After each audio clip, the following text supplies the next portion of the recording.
What's up, everyone? This is the Fraser LeVay podcast. I'm Fraser LeVay, and today we're talking my Olympics experience. I went to Paris, I went to a bunch of events, and I'm excited just to talk to you about it because everyone's been asking me, how was it? What'd you do? Just should they go to the Olympics? And first world problems. But if you're like me, I'm just kind of worn out of sporting events and just events in general. They're overpriced. It's a hurry up and wait, often disorganized, paying, event and sports organizers basically seeing how much they can charge for a beer and then top the next person or a hot dog. Parking is outrageous. Just everything is a cash grab now. And it really sours events, in my opinion, to where I just don't want to go unless it's an incredible event. Like, went to Coachella a bunch, and I'm just hate Coachella now. It's an hour to walk in, an hour to walk out, impossible to get from point A to point B. So I went to the Olympics with very low expectations. We'd be standing in line forever. It wouldn't be helpful. Paris is already a packed city. So how is that going to be? But wow, was I absolutely shocked about everything. Real quick, I read before I pulled the trigger on, I did it a last second trip. It was literally, I've been looking at doing this trip for 10 years, ever since Andrew Wiggins was a high school basketball phenom. If you know me, I guess it was like 13 years ago. My dog, who passed away, RIP, his name was Wiggins. So I've wanted to watch Team Canada basketball once I knew we'd be not the worst team in the world anymore, which now we're basically just fifth. Not great. We underachieved, whatever. Let's not talk about it. But I've wanted to do this trip since I was like, okay, whenever he hits his age to be in his prime, I'm going. And lo and behold, SGA, Jamal Murray played shocking, sadly. All these people have come along now, and we have a legit, on paper, top 2 team, definitely top 3 team in the world. So I was super excited ever since the Paris Olympics were announced. I was like, I want to go to Paris. I want to go to Paris. But then I looked at buying tickets a year and a half ago when they released tickets. So you would go into the auction system that the Olympics has and you buy tickets in advance, which that's fine. That works for, like, one, if you can plan a year and a half in advance, which I'm not sure how many people can do that. 2, if you're going to track and field, because you're just watching track and field, or the gymnastics. My thing was basketball. I really wanted to watch basketball, and the teams weren't announced. So you were basically going to buy tickets for Group A, or sorry, Team A is playing Team B. But it wasn't like, okay, so I'm going to spend, like, I had my cart all racked up with basketball. I think I had $2,000 in basketball tickets, and I had no idea if, like, they could have been Spain versus Jamaica. They didn't play each other, but you know what I mean? Like, I had no idea who'd be playing. So I just said, no, I guess I'm not going to do this. My Paris dream is over because it didn't make any sense. But I kept my eye on it. So 2 months, 3 months ago, I started looking a little bit. I'm like, that'd be nice, but probably not in the cards financially, time wise, all these sort of things. And then a week before, I looked, and flights were ridiculously cheap. Tickets, they actually have, I'll get into the tickets more, cheap. The ones that were available. And I cheap in parentheses, but like cheap as in I live in Phoenix, part-time, most of the time, whatever. Going to a Suns playoff game in the lower bowl is like $300-$400 a ticket. Going to the Olympics, 100-meter final and semifinal, men's. It also had the hammer throw final, the women's long or high jump final, a bunch of like 1,500-meter runs that were not the group stage, whatever it's called. Some other semifinals and quarterfinals of stuff. Absolute chaos for 4 hours at track and field. It's the greatest sporting event I've ever been to. $160, $180 to go in like the lower bowl, great seats. It was incredible. So I saw these prices and I was like, you know what? I'm going. And bought tickets, and here we are. I went to the Olympics. Airbnbs, hotels were cheap, quote unquote. Like everything was a third of the price I thought it would be. I would have gone if it was a little bit more expensive, maybe 50% more expensive than it was. The amount it cost was a no brainer to go. People ask me how much it costs to go. I would say for two of us, costs around $7,500 ish. But also, we went to like Venice and Bruges in Belgium. That's including flights. We were in Europe for 3 weeks, I want to say. And yeah, so I mean, it's once in a lifetime. $7,500 isn't cheap, but I mean, I could have gone to a bachelor party in July that was going to be $3,000 to go sit in a pub, and I'm sure it'd be fun, but it wouldn't be going to one of the coolest events I've ever been to in my entire life. Um, so bring it back around. I read an article. That's where I was. I read an article that the Paris was actually down in tourism because everyone who normally goes to Paris being one of the top three cities people travel to for tourism and trips, top five easily, I would assume. Tourism was way down because no one wanted to come during the Olympics.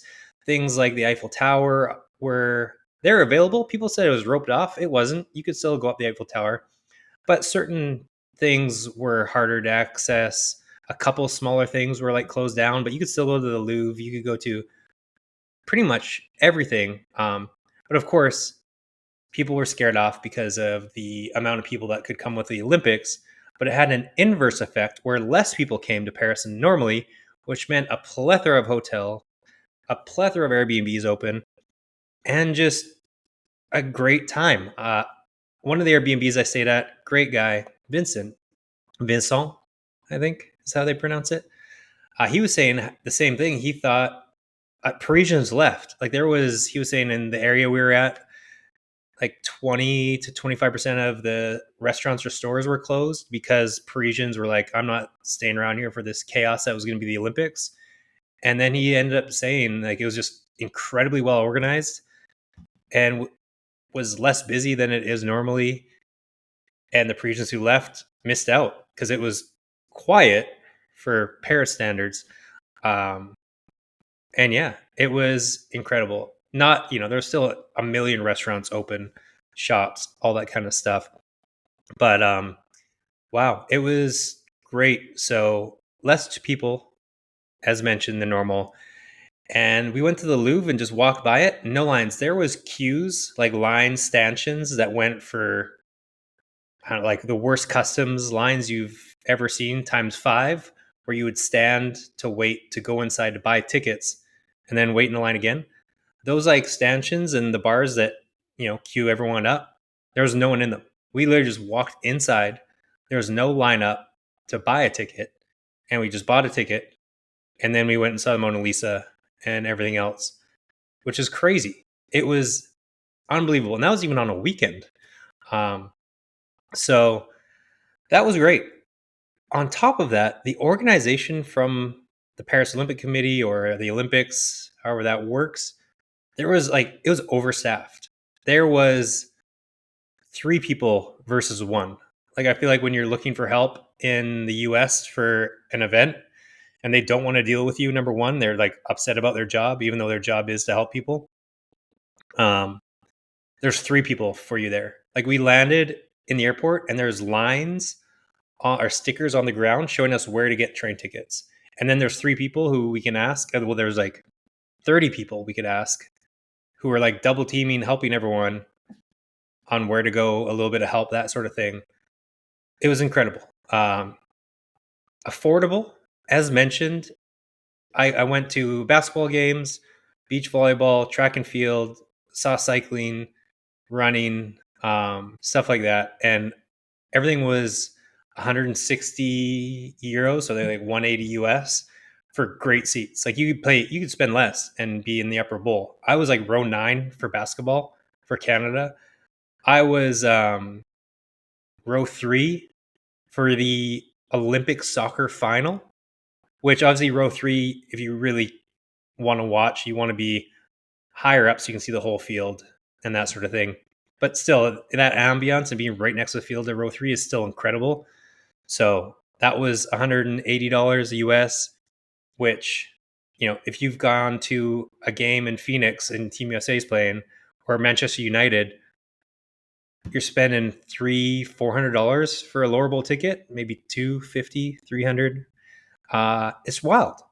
So it was nice. Shout out to the Olympics. I guess this is a rule, or that you can't sell. They have an official resale platform.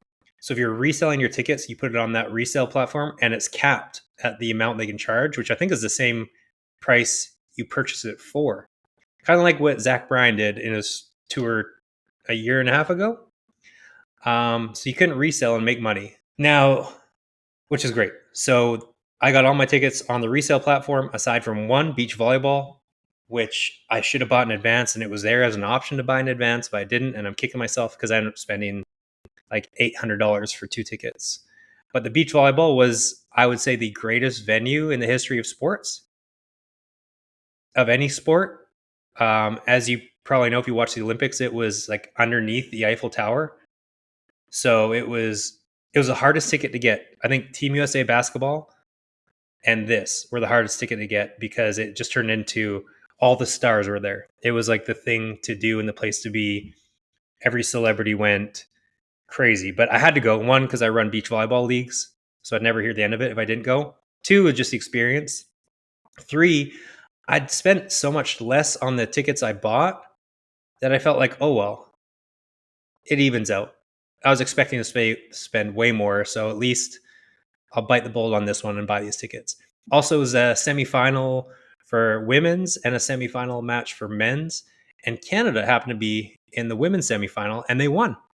So I wanted to buy that one as well, being a patriot, being Canadian, and it was amazing. So that was expensive, but aside from that, Airbnbs, organization, everything was immaculate. I'm interested to see when I bought that volleyball ticket on Tacumbo, which is, I guess, their version of StubHub here in the US. And I don't know how that worked, but it worked out fine. Or I don't know what the rules are, I guess, with the Olympics, because my concern is, will StubHub just be takeover? Sure, they have the resale platform, but will everyone be on StubHub selling these Olympic tickets when it's in LA next year, or next Olympics in 4 years? So I'm a little worried. If it's not going to be like that, if it's all going to be on the resale platform, amazing. Go. You have to do it. If it's going to be StubHub and $1,000 to go see everything, then I'm out. But I'm hoping the Olympics keeps this platform, the resale kind of laws, rules, regulations in place for LA, because it was great. Paris, gorgeous city. It was just 3 times bigger than I thought it would be in terms of the buildings. Every building is 10, 20 stories tall, but then they're also long. It just felt like it was a land of giants, and like the clocks, and you're on the River Seine, and it's just, everything's enormous. Notre Dame, like the Louvre, the palaces. It was just Eiffel Tower. It just seemed like a land of giants, which you think Europe, like smaller things, economical. But no, it was huge, gorgeous. Food was great, as you can imagine. Just the bread, the wine. Also, yeah, it's relatively cheap. I was worried that Paris was going to be really expensive to eat. I don't think it was less than like LA, like any major city. I spent less than Scottsdale. Um, I would say it was just kind of in between major city and middle city prices. It wasn't cheap, but it wasn't LA and New York prices, which you would think it would be. So you could eat cheap. If you want to eat cheap, you could do it. If you want to eat out every night, which we did every day, you could do that relatively cheap-ish. But I'm from Kamloops, British Columbia, which is like a very blue collar town, and it was cheaper to eat in Paris than to go out for dinner in Kamloops. Crazy. And there's no tipping. They don't tip. It's included in your bill. So if you include that, it's basically offsets as well. So wild. That's it. I just want to let you know of my Paris trip. Go to the next Olympics, make it a bucket list experience. And if you don't go to LA one, because who knows how it could be, because LA is chaos, go to the next one after that. More to come. Lots of NFL. Faneverland.com is the new website. Check it out. Fraser LeVay Podcast. Thanks for listening. Talk to you soon.